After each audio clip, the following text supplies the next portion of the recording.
मैं प्रोफेसर नवल किशोर को चर्चा में ले आऊंगा एक बार, और इसके बाद विनीत गोयनका जी आपके पास आ रहा हूं। मनोज काका भी मेरे साथ जुड़ गए। नवल किशोर साहब, तेजस्वी यादव तो बड़े सवाल खड़े करते रहे कि मंदिर में घंटी बजाने से कुछ नहीं होगा, मंदिर जाने से कुछ नहीं होगा, लेकिन वो कहां मंदिर जा रहे हैं, कहां घंटी बजा रहे हैं, उस पर मैं बात नहीं करूंगा। लेकिन आप सोचिए, बयान देना कि घंटी बजाने से कुछ नहीं होगा और फिर घंटी बजाना, ये विरोधाभास है कि नहीं है नवल किशोर जी? नहीं, बिल्कुल विरोधाभास नहीं है। जो काम निजी आस्था का सवाल है वो निजी क्षेत्र में होना चाहिए। जो राजनीतिक स्तर पे और सार्वजनिक स्तर में जो जरूरी है वो सार्वजनिक है। कोई सरकार जो चलता है वो संविधान से चलता है।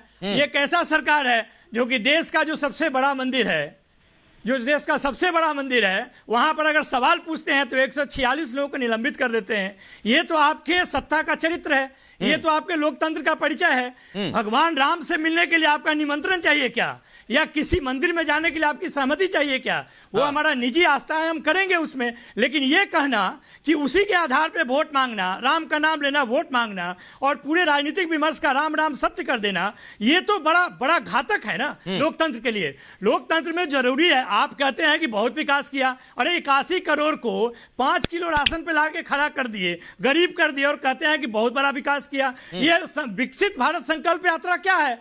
ये भाजपा का प्रचार यात्रा है। अच्छा। सरकारी संसाधनों पे ये प्रचार यात्रा है और कुछ नहीं है। ठीक है। मेरा मिट्टी मेरा देश क्या है? आप पूछिए उसका खर्च कहां से आया है, कौन दिया है? क्या कोई सरकार में रहते हुए अपने पार्टी का प्रचार करती है? तो इनसे पूछिए, एक एक प्रचार सरकारी। नवल किशोर जी, अब आपने बोला, अब एक मेरा सवाल है, इसके बाद मैं नवल किशोर जी मेरा सवाल सुन लीजिए। आपने बोला, अब मैं काउंटर करना चाहता हूं।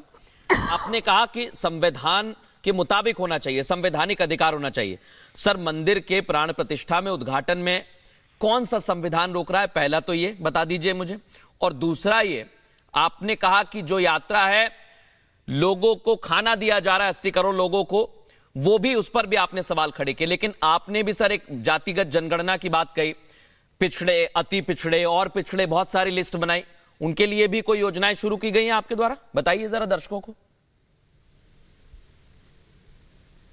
नहीं, बिल्कुल, देखिए, बिल्कुल योजना बताई गई है। पहले आर्टिकल बताइए सर, फिर योजना। क्या कोई आर्टिकल है ऐसा जो रोकता है? इस राज्य की संविधान के मुताबिक कोई आर्टिकल है सर? क्योंकि मुझे अच्छा लगता है लोग आर्टिकल पर बात करते हैं, संविधान पर बात करते हैं।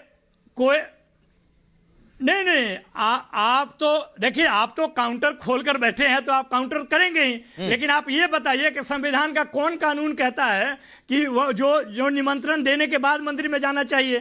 मंदिर में जाने के लिए कोई निमंत्रण चाहिए क्या? राइट टू इक्वालिटी, ये हमारे आस्था का सवाल है, हमारी इक्वालिटी, सभी बराबर हैं, हम उसका इस्तेमाल करेंगे। सभी को बराबर का अधिकार मिलना चाहिए। सुन लीजिए पहले। अगर प्रोफेसर नवल किशोर है, नहीं सर, आपने पूछा कौन सा, आपने मुझसे पूछा कौन सा आर्टिकल है, मैंने बता दिया।